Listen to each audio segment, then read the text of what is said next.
आज के इस वीडियो में सैन्य पुलिस प्रशिक्षण केंद्र डुमरांव में आयोजित नवनियुक्त सिपाहियों के सत्रांश परीक्षा 2026 विषय बृहद अधिनियम बीएनएस, बीएनएसएस, बीएसए से संबंधित वस्तुनिष्ठ प्रश्नों का डिस्कशन को देखते हैं। इसमें प्रथम प्रश्न है, भारतीय न्याय संहिता की धारा 2 संबंधित है। तो भारतीय न्याय संहिता की धारा 2 में परिभाषा का खंड, तो परिभाषाओं से संबंधित है। तो सही उत्तर है ऑप्शन क। नेक्स्ट दूसरा प्रश्न है, भारतीय न्याय संहिता में लोक सेवक शब्द की परिभाषा किस अध्याय में दी गई है। तो लोक सेवक का परिभाषा भी परिभाषा के खंड में है, जो कि अध्याय 1 के अंतर्गत रखा गया है।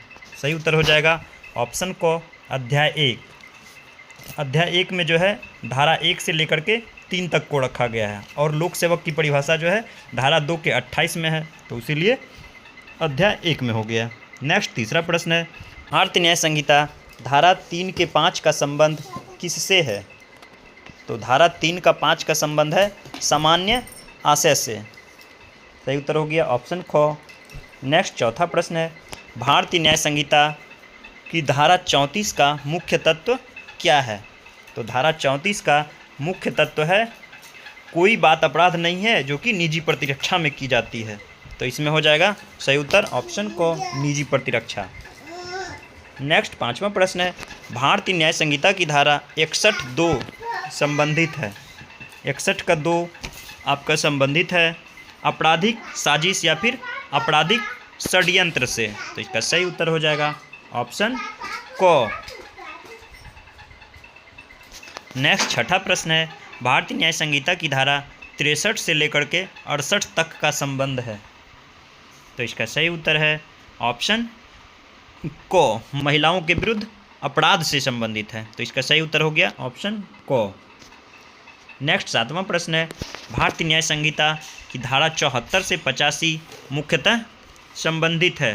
तो 74 से 85 जो है संबंधित है महिलाओं की लज्जा से, लज्जा भंग से संबंधित है। सही उत्तर हो जाएगा ऑप्शन क। नेक्स्ट आठवां प्रश्न है, भारतीय न्याय संहिता की धारा 194 संबंधित है। तो 194 आपका है बलवा से संबंधित। सही उत्तर हो जाएगा ऑप्शन घ। नेक्स्ट 9वां नंबर प्रश्न है, भारतीय न्याय संहिता की धारा 38 के अंतर्गत निजी प्रतिरक्षा में क्या किया जा सकता है। तो निजी प्रतिरक्षा में जो है मृत्यु तक भी कारित की जा सकती है। तो इसका सही उत्तर हो गया ऑप्शन गो, मृत्यु तक कारित करना। नेक्स्ट 10वां प्रश्न है, भारतीय न्याय संहिता की धारा 111 संबंधित है। तो 111 संबंधित है संगठित अपराध से। सही उत्तर हो गया ऑप्शन क। नेक्स्ट 11वां नंबर प्रश्न है, भारतीय न्याय संहिता की धारा 117 का संबंध किससे है। तो 100 संबंधित है स्वेच्छया गंभीर चोट से। 113 है आपका आतंकवादी कृत्य, लेकिन पूछा गया है 117। तो 117 है आपका गंभीर स्वेच्छया गंभीर चोट, यानी कि मारपीट हो जाएगा। अगर 117 है यहाँ तो उसका सही उत्तर हो जाएगा मारपीट, यानी कि स्वेच्छया गंभीर चोट। सही उत्तर हो जाएगा 117 का मारपीट। अगर 113 पूछा जाता तब होता आतंकवादी कृत्य। चलिए नेक्स्ट है 12वां नंबर प्रश्न, भारतीय न्याय संहिता की धारा 126 संबंधित है। तो 126 संबंधित है गलत तरीके से रोकने से, यानी कि स्वदोष अवरोध करने से। सही उत्तर हो गया ऑप्शन ख। नेक्स्ट 13वां नंबर प्रश्न है, भारतीय न्याय संहिता की धारा 128 से लेकर के 132 मुख्यतः संबंधित है। तो 128 से 132 जो है मानव शरीर के विरुद्ध अपराध से है, जिसमें जो है आपराधिक बल एवं हमले के बारे में बताया गया है। तो इसका सही उत्तर हो जाएगा मानव शरीर के विरुद्ध अपराध, ऑप्शन क। नेक्स्ट 14वां प्रश्न है, भारतीय न्याय संहिता की धारा 137 से 140 संबंधित है। तो 137 से 140 संबंधित है अपहरण एवं व्यभिचार से। तो सही उत्तर हो गया ऑप्शन क। नेक्स्ट 15वां नंबर प्रश्न है, भारतीय न्याय संहिता की धारा 169 से लेकर के 176 का संबंध किससे है। तो 169 से लेकर के 176 तक का संबंध है चुनाव से संबंधित अपराध। सही उत्तर हो जाएगा ऑप्शन घ, चुनाव से संबंधित अपराध से संबंधित है। नेक्स्ट 16वां नंबर प्रश्न है, भारतीय न्याय संहिता की धारा 189 संबंधित है। तो 189 आपका संबंधित है अवैध सभा, जिसको कि विधि विरुद्ध सभा भी बोल सकते हैं, विधि विरुद्ध जमावड़ा भी बोल सकते हैं। तो इसका सही उत्तर हो गया अवैध सभा, ऑप्शन क। नेक्स्ट 17वां नंबर प्रश्न है, भारतीय न्याय संहिता की धारा 230 जो है संबंधित है। तो 230 आपका संबंधित है झूठा साक्ष्य देना या फिर झूठा साक्ष्य गढ़ने से संबंधित है। सही उत्तर हो गया ऑप्शन क। नेक्स्ट 18वां नंबर प्रश्न है, भारतीय न्याय संहिता की धारा 298 से 300 तक मुख्यतः संबंधित है। 298 से 300 तक संबंधित है धार्मिक भावनाओं से। सही उत्तर हो गया ऑप्शन क। नेक्स्ट 19वां नंबर प्रश्न है, भारतीय न्याय संहिता की धारा 303 संबंधित है। तो 303 चोरी से संबंधित है। सही उत्तर हो गया ऑप्शन क। नेक्स्ट 20वां नंबर प्रश्न है, भारतीय न्याय संहिता की धारा 304 का संबंध है। तो भारतीय न्याय संहिता की धारा 304 का संबंध है झपटमारी से। तो सही उत्तर हो जाएगा ऑप्शन घ, छीन या झपट। सही उत्तर हो गया ऑप्शन घ, छीन या झपट, झपटमारी से संबंधित है 304। चलिए नेक्स्ट है आपका 21वां नंबर प्रश्न, भारतीय न्याय संहिता की धारा 305 संबंधित है। 305 संबंधित है आपका चोरी से। तो चोरी विशेष स्थानों में अगर चोरी हो रही है तो वो है 305 में, विशेष स्थानों में चोरी से। तो सही उत्तर ऑप्शन है चोरी। तो ये हो सकता है सही सटीक आंसर ऑप्शन के हिसाब से, विशेष स्थान में चोरी से संबंधित है 305। नेक्स्ट 22वां नंबर प्रश्न है, भारतीय न्याय संहिता की धारा 308 संबंधित है। 308 जो है संबंधित है अवैध उगाही। सही उत्तर हो गया ऑप्शन को, अवैध उगाही बोल सकते हैं या फिर जबरन वसूली बोल सकते हैं, रंगदारी बोल सकते हैं, एक्सटॉर्शन बोल सकते हैं, वही 308। नेक्स्ट आपका 23वां नंबर प्रश्न है, भारतीय न्याय संहिता की धारा 308 से लेकर के 312 मुख्यतः संबंधित है। 308 से 312 संपत्ति से संबंधित अपराध के विषय से संबंधित है। 308 से 312। नेक्स्ट 24वां नंबर प्रश्न है, भारतीय न्याय संहिता की धारा 317 संबंधित है। 317 संबंधित है चोरी की संपत्ति छिपा करके रखना या फिर प्राप्त करना या फिर खरीदना बोल सकते हैं। 25वां नंबर प्रश्न है, भारतीय न्याय संहिता की धारा 318। तो 318 है धोखा देकर के चोरी की संपत्ति प्राप्त करना या रखना। तो ये भी हो गया ऑप्शन क सही। नेक्स्ट 26वां नंबर प्रश्न है, भारतीय न्याय संहिता की धारा 319 संबंधित है। तो 319 संबंधित है प्रतिरूपण के द्वारा छल, यानी कि प्रतिरूपण द्वारा धोखाधड़ी, यानी कि पहचान छुपा करके जो धोखाधड़ी करता है या छल करता है। सही उत्तर हो गया ऑप्शन घ। नेक्स्ट 27वां नंबर प्रश्न है, भारतीय न्याय संहिता की धारा 326 एवं 327 संबंधित है। तो 326 और 327 संबंधित है शरारत के द्वारा नुकसान, यानी कि मिसचीफ। नेक्स्ट 28वां नंबर प्रश्न है, भारतीय न्याय संहिता की धारा 351 संबंधित है। तो 351 आपका संबंधित है आपराधिक धमकी, क्रिमिनल इंटीमिडेशन संबंधित है 351 से। क्रिमिनल इंटीमिडेशन, आपराधिक धमकी। नेक्स्ट 29वां नंबर प्रश्न है, भारतीय न्याय संहिता की धारा 352 संबंधित है। तो 352 संबंधित है आपका जानबूझकर अपमान, जानबूझकर अपमान करना जानबूझकर। नेक्स्ट 30वां नंबर प्रश्न है, भारतीय साक्ष्य अधिनियम BSA का मुख्य उद्देश्य क्या है। तो BSA का मुख्य उद्देश्य है साक्ष्य के नियम निर्धारित करना, साक्ष्य के नियम निर्धारित करना एवं साक्ष्य से जुड़े नियमों को आधुनिक बनाना।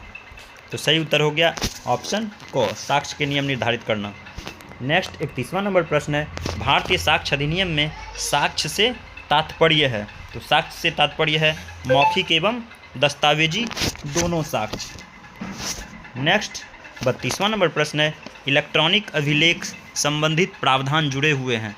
इलेक्ट्रॉनिक अभिलेख से संबंधित प्रावधान जुड़े हुए हैं आपका डिजिटल साक्ष्य से। सही उत्तर हो गया ऑप्शन को, डिजिटल साक्ष्य से।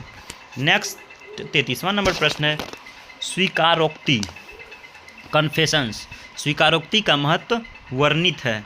तो स्वीकारोक्ति का महत्व वर्णित है भारतीय साक्ष्य अधिनियम में। सही उत्तर हो गया ऑप्शन ख, BSA भारतीय साक्ष्य अधिनियम में। नेक्स्ट 34वां नंबर प्रश्न है, भारतीय नागरिक सुरक्षा संहिता की धारा 2 संबंधित है। तो भारतीय नागरिक सुरक्षा संहिता की धारा 2 संबंधित है परिभाषा के खंड से, परिभाषा से। नेक्स्ट 35वां नंबर प्रश्न है, BNSS भारतीय नागरिक सुरक्षा संहिता की धारा 35 संबंधित है। तो BNSS की धारा 35 संबंधित है बिना वारंट गिरफ्तारी की सख्ती से। तो बिना वारंट गिरफ्तारी की सख्ती से। सही उत्तर हो जाएगा ऑप्शन को, बिना वारंट गिरफ्तारी की सख्ती से 35 संबंधित है। नेक्स्ट 36वां नंबर प्रश्न है, भारतीय नागरिक सुरक्षा संहिता की धारा 30 संबंधित है।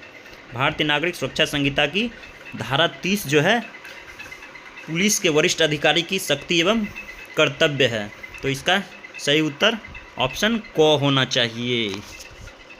गिरफ्तारी की प्रक्रिया में गिरफ्तारी करने वाले अधिकारी का कर्तव्य, इसमें है पुलिस के वरिष्ठ अधिकारी को जो है शक्ति एवं उसका कर्तव्य बताया गया है। चलिए नेक्स्ट 37वां नंबर प्रश्न है, भारतीय नागरिक सुरक्षा संहिता की धारा 33 का संबंध किससे है। 33 का संबंध जो है आपका है गंभीर अपराध के मामलों में जनता जो है मजिस्ट्रेट एवं पुलिस को सूचना देगी। गंभीर अपराध का कोई भी केस होता है, मामला होता है, तो उसमें जो है मजिस्ट्रेट एवं पुलिस को जनता जो है सूचना देगी। तो इसके हिसाब से सही उत्तर होना चाहिए ऑप्शन को, आम जनता का सहयोग। अगर इसी में पूछा जाता है भारतीय नागरिक सुरक्षा संहिता की धारा 37 का संबंध किससे है, तो सीधा हो जाता कि इसके तहत जो है पुलिस आम जनता का जो है सहयोग प्राप्त कर सकेगी। चलिए नेक्स्ट है 38वां नंबर प्रश्न, भारतीय नागरिक सुरक्षा संहिता धारा 40 से लेकर के 43 तक संबंधित है। धारा 40 से 43 संबंधित है, तो गिरफ्तारी की प्रक्रिया से संबंधित है ऑप्शन को। नेक्स्ट 39वां नंबर प्रश्न है, भारतीय नागरिक सुरक्षा संहिता की धारा 58 संबंधित है। 58 संबंधित है, गिरफ्तार व्यक्ति को 24 घंटा के भीतर मजिस्ट्रेट के समक्ष उपस्थित करवाने हेतु या प्रस्तुत करना होता है। इसमें सही उत्तर हो गया ऑप्शन को। नेक्स्ट 40वां नंबर प्रश्न है, भारतीय नागरिक सुरक्षा संहिता BNSS की धारा 61 का संबंध है। 61 संबंधित है, तो BNSS की धारा 61 संबंधित है, गिरफ्तारी से फरार व्यक्ति को पुनः पकड़ने की प्रक्रिया है इसमें। तो गिरफ्तार से फरार व्यक्ति हो गया संबंधित ऑप्शन को। नेक्स्ट 41वां नंबर प्रश्न है, भारतीय नागरिक सुरक्षा संहिता की धारा 65 से लेकर के 73 तक संबंधित है। 65 से 73 तक संबंधित है आपका सम्मन जारी करना और तामीला की प्रक्रिया। तो सही उत्तर हो गया ऑप्शन को, सम्मन की तामीला 65 से 73। नेक्स्ट 42वां नंबर प्रश्न है, भारतीय नागरिक सुरक्षा संहिता की धारा 75 से लेकर 83 मुख्यतः संबंधित है। तो 75 से 83 मुख्यतः गिरफ्तारी वारंट जारी करने एवं उसके निष्पादन की प्रक्रिया से संबंधित है। 75 से 83, तो इसमें सही उत्तर हो जाएगा वारंट, यानी कि गिरफ्तारी का वारंट जारी करना एवं उसके निष्पादन की प्रक्रिया है 75 से लेकर के 83 तक में। नेक्स्ट 43वां नंबर प्रश्न है, भारतीय नागरिक सुरक्षा संहिता की धारा 87 से लेकर 89 संबंधित है। उद्घोषित अपराधी की कुर्की की गई संपत्ति को वापस करने की प्रक्रिया है इसमें। तो यहाँ पे सही उत्तर हो जाएगा उद्घोषणा एवं कुर्की, सही उत्तर ऑप्शन को। नेक्स्ट 44वां नंबर प्रश्न है, भारतीय नागरिक सुरक्षा संहिता की धारा 125 से 129 तक संबंधित है। तो 125 से 129 तक संबंधित है, शांति एवं सदाचार बनाए रखने हेतु प्रतिभूति या जमानत से। सही उत्तर हो गया ऑप्शन को, शांति या सदाचार बनाए रखने हेतु प्रतिभूति से, जमानत से। सही उत्तर हो गया ऑप्शन को। नेक्स्ट है 45वां नंबर प्रश्न, भारतीय नागरिक सुरक्षा संहिता की धारा 163 संबंधित है। तो 163 संबंधित है लोक उपद्रव हटाने की शक्ति से। सही उत्तर हो गया ऑप्शन को। नेक्स्ट 46वां नंबर प्रश्न है, भारतीय नागरिक सुरक्षा संहिता की धारा 126 से लेकर 129 संबंधित है। तो 126 से 129 संबंधित है लोक व्यवस्था बनाए रखने हेतु प्रतिभूति या जमानत से। सही उत्तर हो गया ऑप्शन को, लोक व्यवस्था बनाए रखने से। नेक्स्ट 47वां नंबर प्रश्न है, भारतीय नागरिक सुरक्षा संहिता की धारा 44 संबंधित है। तो भारतीय नागरिक सुरक्षा संहिता की धारा 44 संबंधित है गिरफ्तारी हेतु तलाशी से। सही उत्तर हो गया ऑप्शन खो, गिरफ्तारी हेतु तलाशी से। नेक्स्ट 48वां नंबर प्रश्न है, भारतीय नागरिक सुरक्षा संहिता की धारा 168 से लेकर 169 संबंधित है। तो 168 से लेकर 169 संबंधित है संज्ञेय अपराधों को रोकने की शक्ति एवं दायित्व से। तो सही उत्तर हो जाएगा अपराध की रोकथाम से, ऑप्शन को। नेक्स्ट 49वां नंबर प्रश्न है, भारतीय नागरिक सुरक्षा संहिता की धारा 190 संबंधित है। तो आपका 190 संबंधित है गिरफ्तारी से, यानी कि हिरासत में लेने की प्रक्रिया से। सही उत्तर हो जाएगा गिरफ्तारी से, हिरासत में लेने की प्रक्रिया से। नेक्स्ट 50वां नंबर प्रश्न है, भारतीय नागरिक सुरक्षा संहिता की धारा 193 से लेकर 196 तक संबंधित है। तो 193 से 196 तक संबंधित है जांच प्रक्रिया से। इसमें जो है पुलिस जांच पूरी होने पर मजिस्ट्रेट के समक्ष रिपोर्ट पेश करने की प्रक्रिया को रखा गया है। तो आज का यह वस्तुनिष्ठ प्रश्न का वीडियो समाप्त हुआ। इसी तरह का सत्रांश परीक्षा से संबंधित वीडियो पाने के लिए हमारे YouTube चैनल से जुड़े रहें। धन्यवाद।